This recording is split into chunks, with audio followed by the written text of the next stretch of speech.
A gente está muito tecnologizado, cientificizado, muito cheio de conhecimento, muito cheio de garantias, muito cheio de consciência de direitos, muito cheio de tudo. E aí quando a gente olha para esse salmo aqui, uma das coisas que me vem à mente é um trecho de uma música do Titãs que fala assim, fala da miséria, né? Ele fala: a morte não causa mais espanto e o sol não causa mais espanto. Ou seja, nada causa espanto, nada faz um cara pegar o seu inário e dizer: meu Deus, é o Senhor que dá força àquela formiga para carregar uma folha 10 vezes maior do que ela. E aí ele vai dizer: nada, miséria em qualquer canto e riqueza são diferentes, né? É tudo miséria, a riqueza e a pobreza e nada nos causa espanto, e o sol não causa mais espanto. E a gente foi ficando tão cheio de conhecimento, de um pretexto de conhecimento, que a gente não entende que no final das contas o que continua valendo é a simplicidade de saber que o mar só não avança na terra porque Deus não quer. Que todo dia Deus faz o mar e vir só até a praia. Porque a hora que Deus deixar, a hora que Ele virar o rostinho assim para um lado, se Ele quiser, as comportas vêm e nos afoga todos, né?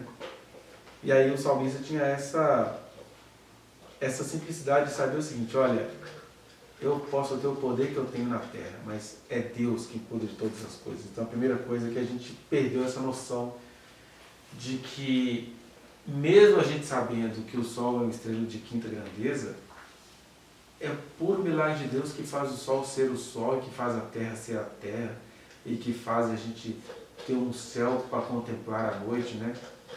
E a lua interferir até nas nossas questões mais pessoais. Isso tudo que a gente vai chamar de gravitação, de ciência newtoniana, de todas essas coisas que a gente batiza os mistérios de Deus, né, com as quais a gente batiza, isso tudo não deveria tirar de nós essa sensação de que respirar é um milagre, né? De que a gente fazer a coisa tão simples como abrir os olhos de manhã é um milagre extraordinário. E aí ele começa a dizer algumas coisinhas aqui, né? Quando ele fala que Deus faz dos seus anjos vento e dos seus ministros, no caso, labareda de fogo, né?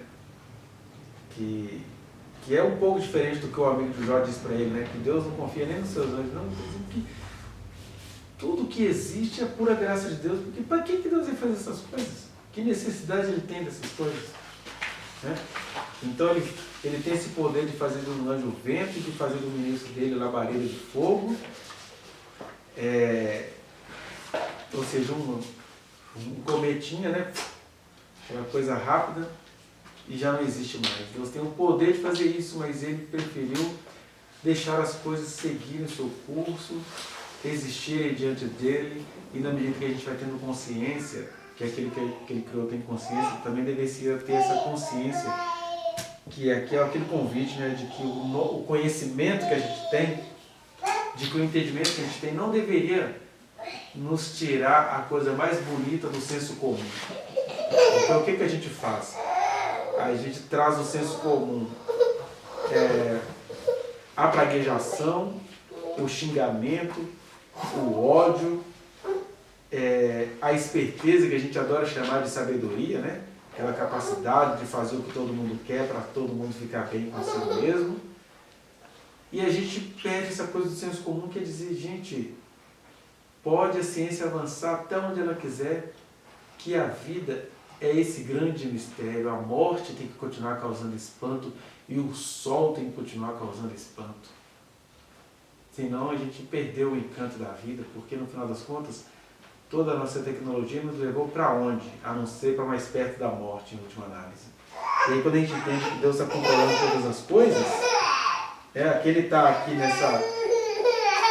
no período em que ele escreveu esse salmo, associando o trovão à voz de Deus, né? Associando a presença de um fogo, de um incêndio, como se fossem ministros dele. Quando ele fala aqui que faz crescer a relva para os animais e as plantas para o serviço do homem, de sorte que da terra tira o seu pão, ele está ensinando a gente como que é Deus mesmo quem cuida de tudo aquilo que Ele criou. Né? Se Deus fez a relva para os animais, se Deus fez as plantas para dar sombra, comida, encanto, se a gente olha para as sinuosidades da natureza, né, seja elas consequências de vulcão, tremor de terra, seja lá quais forem essas formações geológicas, né, esses cataclismos, não interessa. A gente deveria saber transformar isso tudo em louvor, porque viver é um grande milagre. Não ser vítima neste momento de um terremoto, como aconteceu lá no Marrocos, ou de um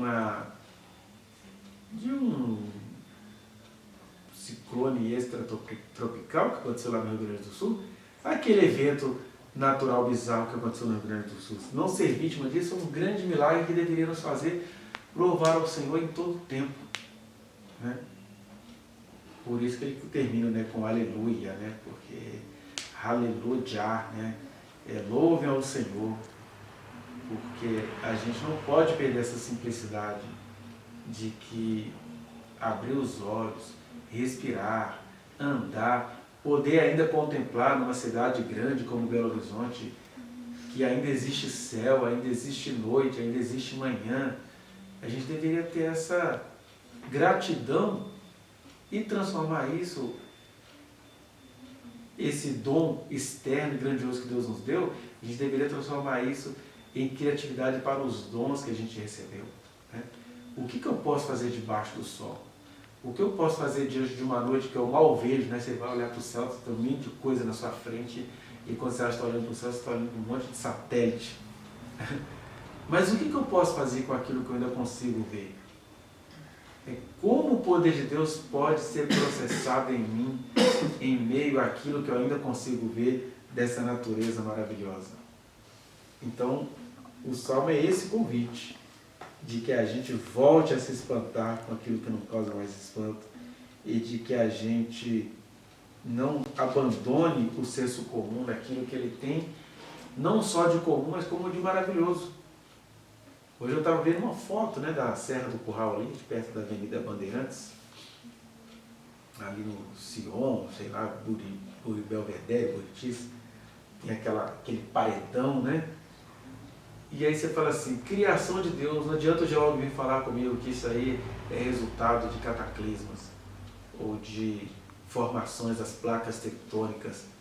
Eu sou um subproduto nisso tudo, então isso tudo é obra de Deus. E o que eu posso fazer com isso? Com essa Serra do Curral que habita os nossos horizontes, né?